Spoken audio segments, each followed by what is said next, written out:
Moi boa tarde, moitísimas grazas a Fernando por esta presentación. A verdade é que sempre un placer inmenso poder estar aquí, neste caso presentando a Festa da Uña, unha festa que é unha das máis antigas do país, unha das que teñen máis tradición, é unha festa que está tendo moitísimo dinamismo, que está dándolle, facilitando que haxa movimento da economía, unha festa que cada vez nos últimos anos está logrando que haxa máis e máis xente, e todo grazas á Orde da Uña, a persoas como Fernando Neira, a persoas como Manuel Vilariño, como Paula Lázara. A verdade é que a toda a xente que está agora pois encabezando esa necesidade que hai de reavivar unha festa que ten algúns elementos que son imprescindíveis. A gastronomía, aquí festa e comer van unidos, así que poida haber a posibilidade de degustar uñas é algo magnífico. Pero que haxa reivindicación do barrio, un barrio neste caso moi especial, moi auténtico, que ten a súa propia identidade. E que justamente se reforce esa identidade con cohesión, con posibilidades de que a xente o pase ben xunta.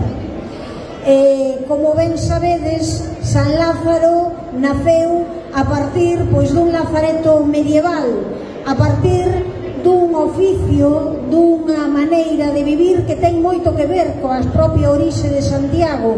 Desde esa época medieval somos a cidade dos coidados, e hoxe somos unha referencia punteira no ámbito biosanitario, na medicina, e iso ten moito que ver tamén justamente con toda esa tradición da curación ligada a San Lázaro.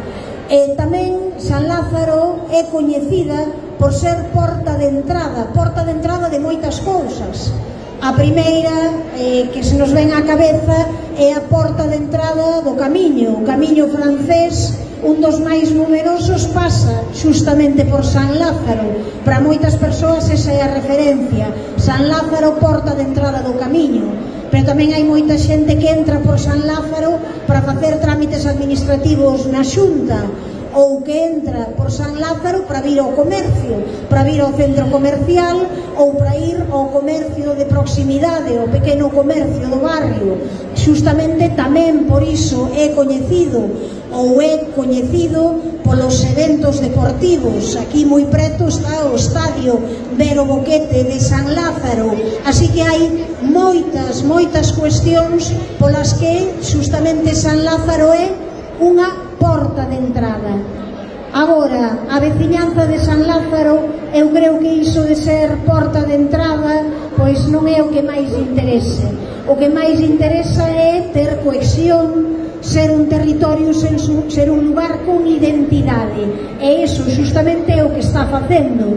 É a fortuna, a grandísimo éxito da festa de San Lázaro é justamente a posibilidade de degustar a uña. Neste caso, 16 establecementos hoteleiros do barrio ofrecen esa degustación, 14 fora do barrio, cada vez son máis justamente os establecementos que ofrecen. Unha tradición que, desde o punto de vista familiar, significaba que era o luns pola noite cando se ceaba a uña. A xente maior seguramente que o lembra, alá pois polos anos 70, polos anos 80, cando apenas había 2 bares no barrio, o que justamente se facía era cear as uñas nunha festa familiar o luns pola noite. Por que o luns pola noite?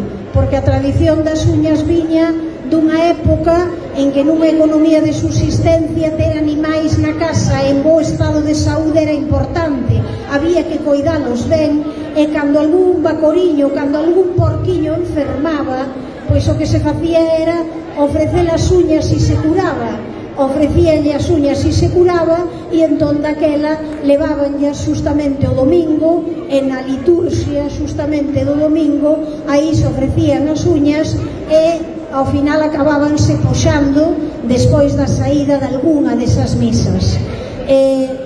Claro, se levas as uñas para casa o domingo a mediodía, é imposible que as comas o propio domingo, porque como ben sabemos, as uñas veñen salgadas para ben conservarse e necesitan un proceso para desalgar. Por iso, a festa era o luns pola noite. Que se facía antes? As millores pezas sí que se poxaban o luns a mediodía, guardabas o luns pola mañá para esa poxa das millores pezas. De aí ven esa tradición relacionada, xa digo, cun rito que seguiu alimentándose ano tras ano. Por iso xa digo, esta é unha festa que no calendario de Compostela está marcada. As persoas de San Lázaro xa teñen que estar sí ou sí, pero as que non somos do barrio de San Lázaro, que somos de outra, tamén temos marcado no calendario. Festa das uñas, hai que ir justamente a San Lázaro. E, claro, a xente que somos máis fan, máis seareira, tamén marcamos o luns. O luns hai que ir a poxa. A xente que somos, pois como a min, fillas de comerciantes, sabemos ben o que é querer levar o mellor produto, saber poxar ou saber relear tamén en algún caso. E ademais, aquilo é unha festa moi dinámica, onde ben sabemos que hai xente que pasa ben se imos determinadas persoas, non? E se xoga aí un pouco a pincharnos para ver quen é que máis puxa, non? Por algunhas pezas. Así que ali estaremos o luns na festa, ali estaremos puxando, ali estaremos animando. Mentres tanto, eu o que quero facer é desexarlle a todo mundo e pedirle a todo mundo que vaya á festa das uñas, que aproveiten, que chova que non chova na festa de San Lázaro, hai que ir, a uña non encolle, que chova ou que non chova, así que ali hai que estar. Acudide, por favor, ide á festa, é un momento magnífico para socializar, para facer barrio, para que todo o traballo que levan facendo desde a orde da uña teña unha recompensa e para pasar uns momentos bárbaros, uns momentos excepcionais.